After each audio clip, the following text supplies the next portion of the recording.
فرمایا تمہارے دنوں میں سب سے بہترین دن جمعہ کا دن ہے، اس لیے اس دن مجھ پہ کثرت سے درود پڑھا کرو۔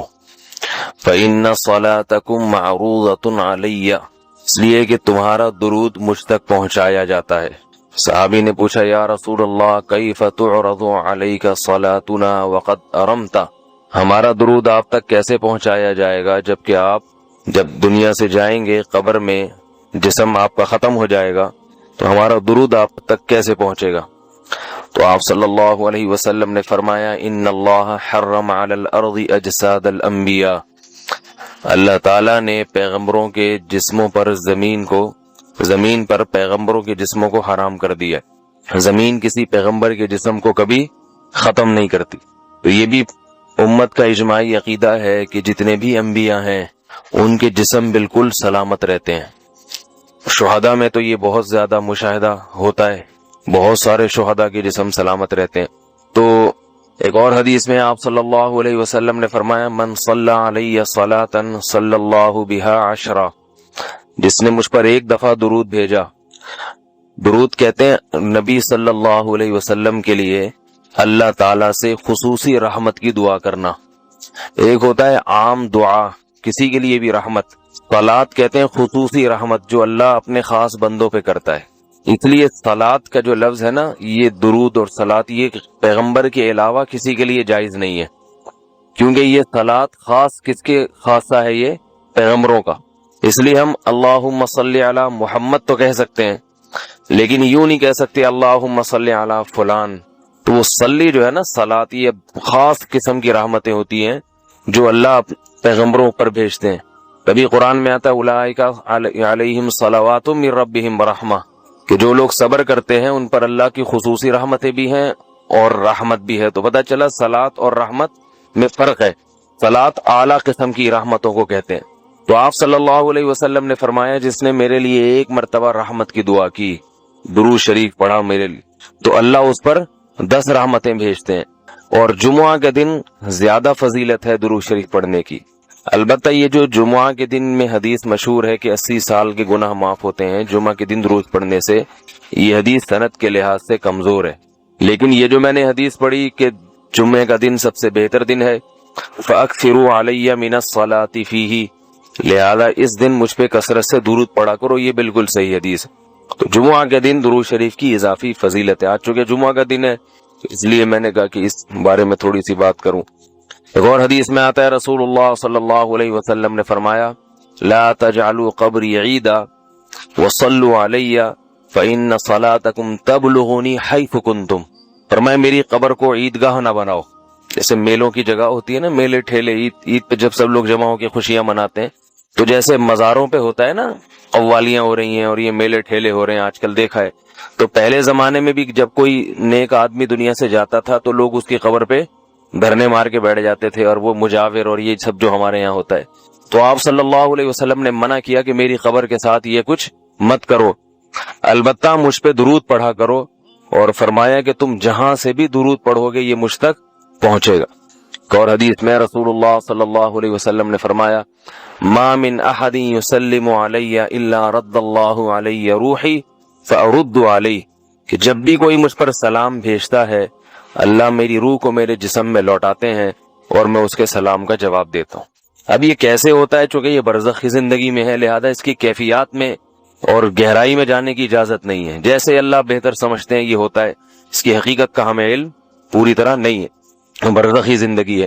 اور حدیث میں آتا ہے رسول اللہ صلی اللہ علیہ وسلم نے فرمایا کہ رغم انف رجل ذکرت عنده فلم يصلی علی، اس شخص کی ناک خاک آلودہ ہو جائے جس کے سامنے میرا نام لیا جائے، میرا تذکرہ ہو اور وہ مجھ پہ درود نہ پڑے۔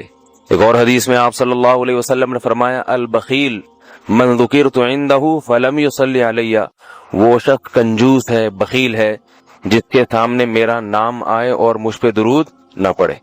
یعنی اتنی بڑی شخصیت اور اتنے بڑے محسن اعظم کا تذکرہ آ رہا ہے اور اس کی زبان سے دعا بھی نہیں نکلتی، تو اس سے بڑا کنجوس دنیا میں کون ہو سکتا ہے۔ ایک اور حدیث میں آپ صلی اللہ علیہ وسلم نے ایک شخص کو دعا مانگتے ہوئے دیکھا جس نے درود شریف پڑھے بغیر دعا شروع کر دی، تو آپ صلی اللہ علیہ وسلم نے فرمایا اس نے دعا میں جلدی کی ہے۔ پھر فرمایا تم میں سے جب کسی شخص کو دعا مانگنی ہو پہلے اللہ کی حمد و ثنا پڑھے، پھر مجھ پر درود بھیجے۔ قرآن مجید میں بھی اللہ نے حکم دیا ان اللہ و ملائکتہ یصلون علی النبی، کہ اللہ اور اس کے فرشتے، اللہ بھی رحمت بھیجتے ہیں اور فرشتے بھی رحمت کی دعا کرتے ہیں۔ یا ایھا الذین آمنوا صلوا علیہ وسلموا تسلیما، اے ایمان والو تم بھی محمد صلی اللہ علیہ وسلم پر درود بھیجا کرو اور سلام بھیجا کرو۔ درود اور سلام میں فرق یہ ہے کہ درود اللہ کی رحمت اور سلامت کہتے ہیں کہ ہر برائی سے، ہر مشکل سے، ہر مصیبت سے بچائیں۔ تو کمال جبھی ہوتا ہے جب اللہ ہر شر سے بچا لیں اور اضافی رحمتیں بھی بھیجیں۔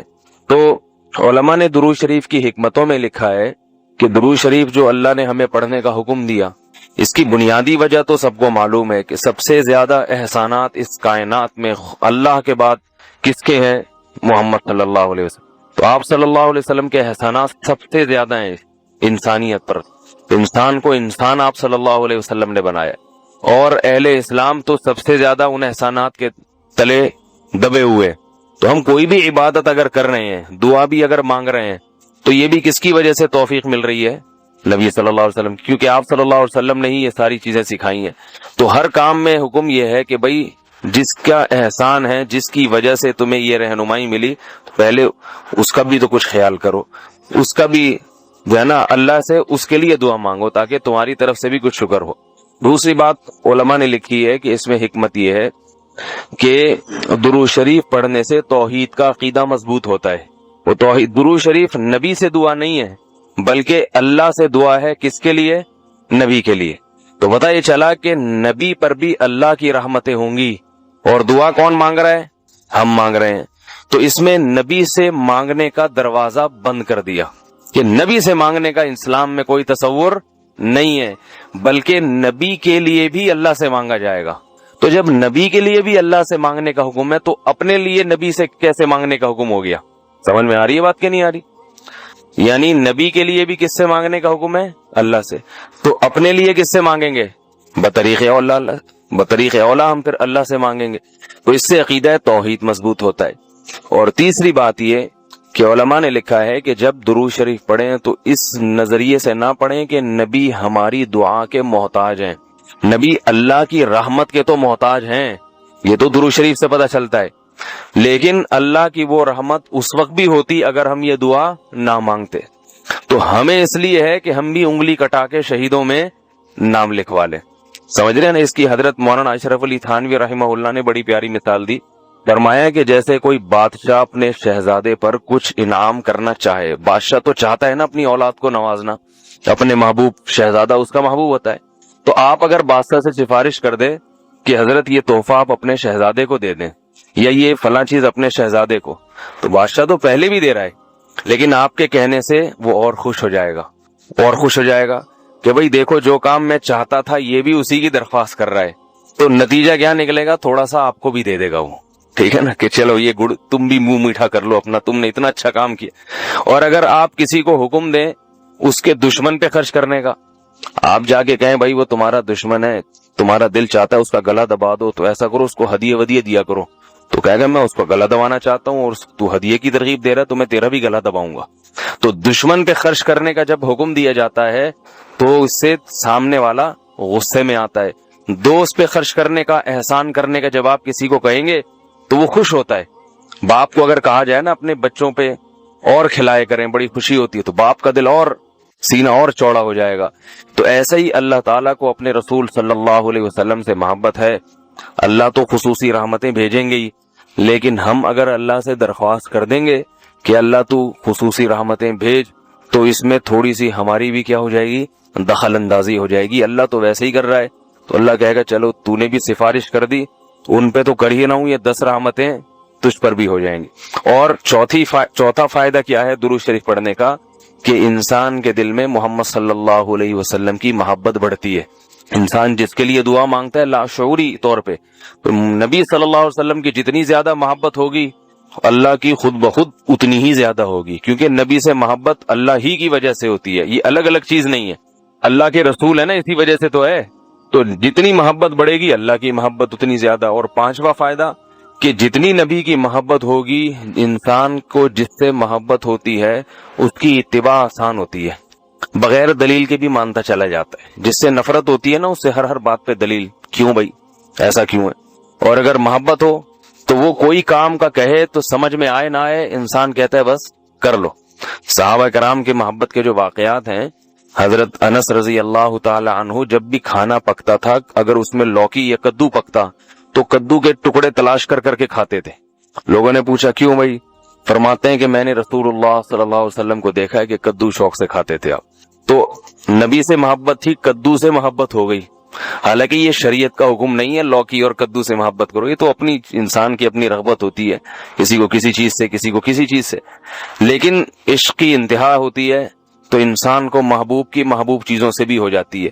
تو ہمیں بھی اگر نبی صلی اللہ علیہ وسلم سے محبت ہوگی صلی اللہ علیہ وسلم تو اگر کدو سے نہ بھی ہو تو کوئی اتنا مسئلہ نہیں ہے، لیکن فرائض واجبات سے تو ہو جائے گی نا، جو شریعت میں ضروری ہیں، جن کی آپ صلی اللہ علیہ وسلم نے بہت تاکید کی ہے، ان سے تو ہوگی نا کم از کم.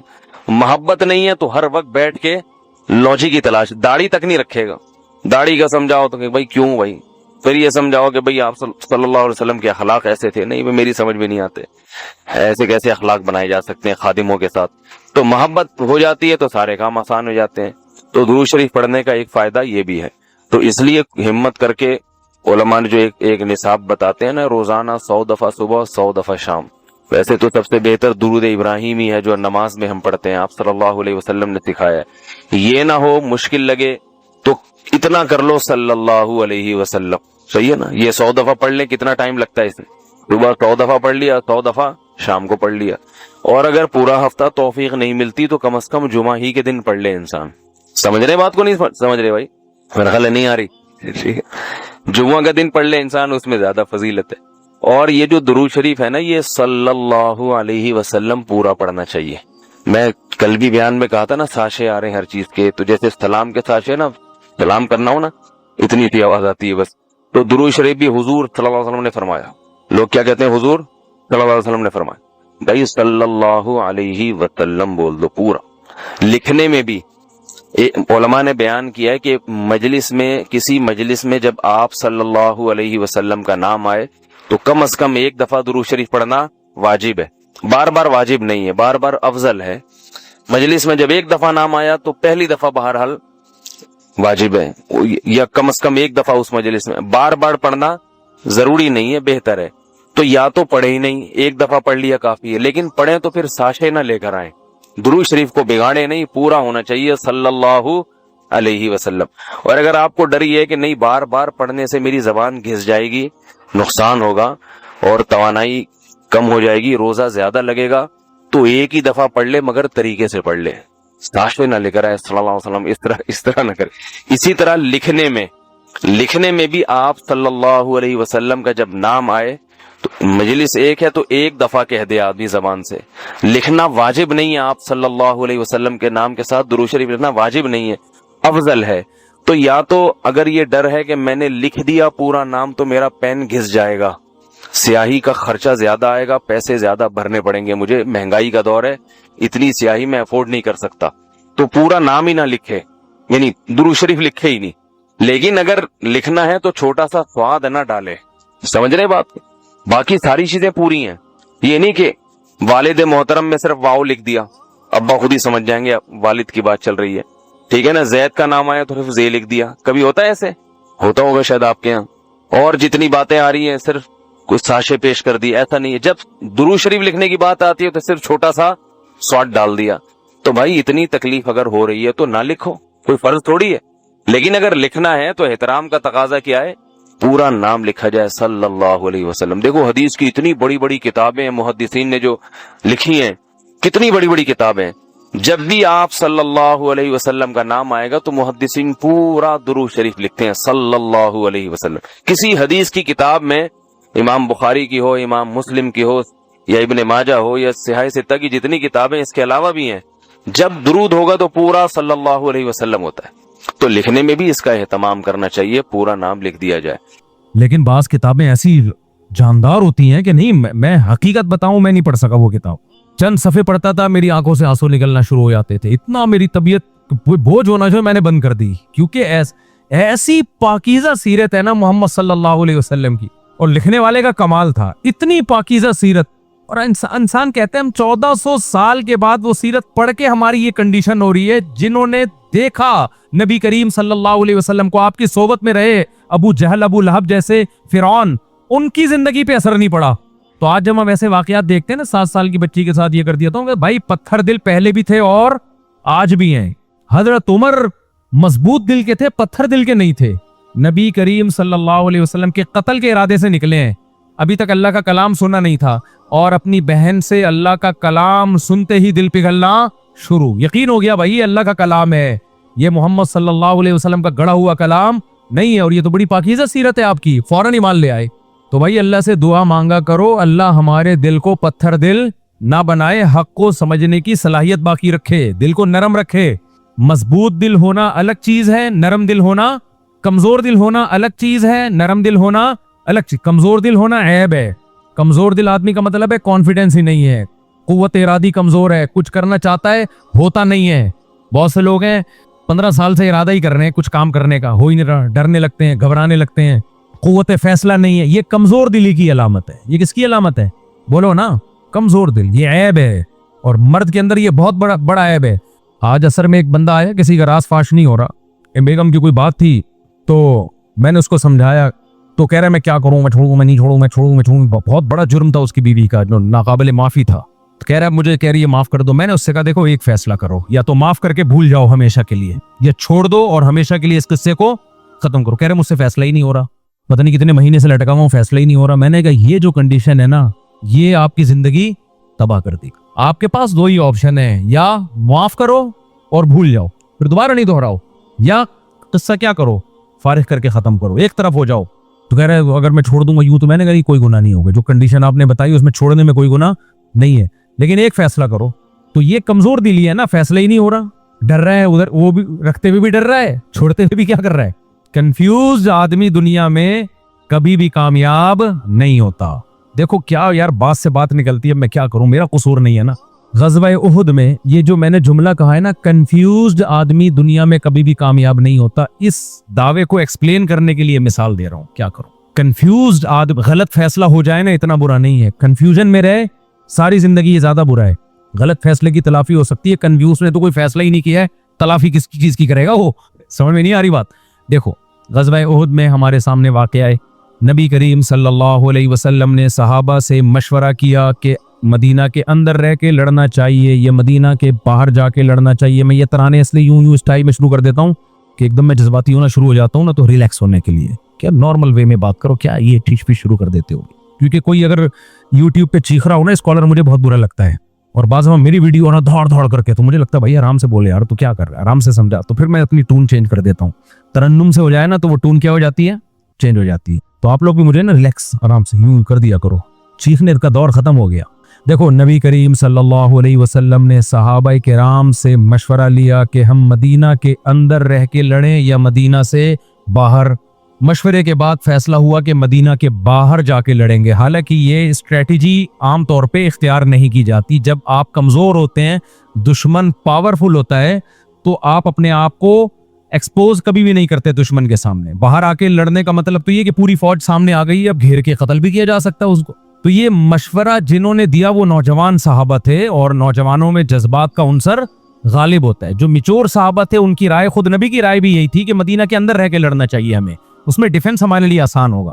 لیکن جو ایک فیصلہ ہو گیا بھائی, اس فیصلے کا نتیجے میں کیا ہوا, شکست ہو گئی. 70 صحابہ شہید ہو گئے. سمجھ میں آ رہی ہے بات؟ اب صحابہ شرمندہ ہوئے کہ یار ہم نے مشورہ دیا تھا باہر نکل کے لڑنا چاہیے, اور اس مشورے میں کیا ہوا, نقصان ہوا, اور نبی صلی اللہ علیہ وسلم کو ہماری وجہ سے نقصان اٹھانا پڑا. تو کیا مطلب, پھر قرآن آیتیں نازل کرتا کہ جن ہم لوگ ہوتے, ہم ایسے موقع پہ کیا کرتے ہیں, جن نے مشورہ دیا تھا نا ذرا آئے لائن پہ آ جائیں. سارے شادی بیاہ میں تو یہی ہوتا ہے نا, آپ نے کسی کے مشورے پہ کہیں شادی کر لی, اس کے بعد بیوی صحیح نہیں نکلی, اس نے مروایا میرے کو, اس کو نہیں چھوڑوں گا. اس نے بندوق تھوڑی رکھی تھی, ایک رائے دی تھی نا, فیصلہ تو تم نے خود کیا ہے. اب ہم ہوتے اس موقع پہ, جنگ کے موقع پہ ہمارا کوئی کمانڈر ہوتا, ہم تو بلا یار ادھر آ جا, لائن پہ آ جاؤ, تم نے بولا تھا نا, تم نے بولا تھا, یہ سارے اس طرف آ جائے, اور پھر ایک اسٹیمپ لگا دی جاتی کہ آئندہ ان سے کبھی بھی مشورہ نہیں لیا جائے گا, آئندہ ان کو ہمیشہ دور بٹھایا جائے گا, اور ایک ہمیشہ کے لیے سیاہی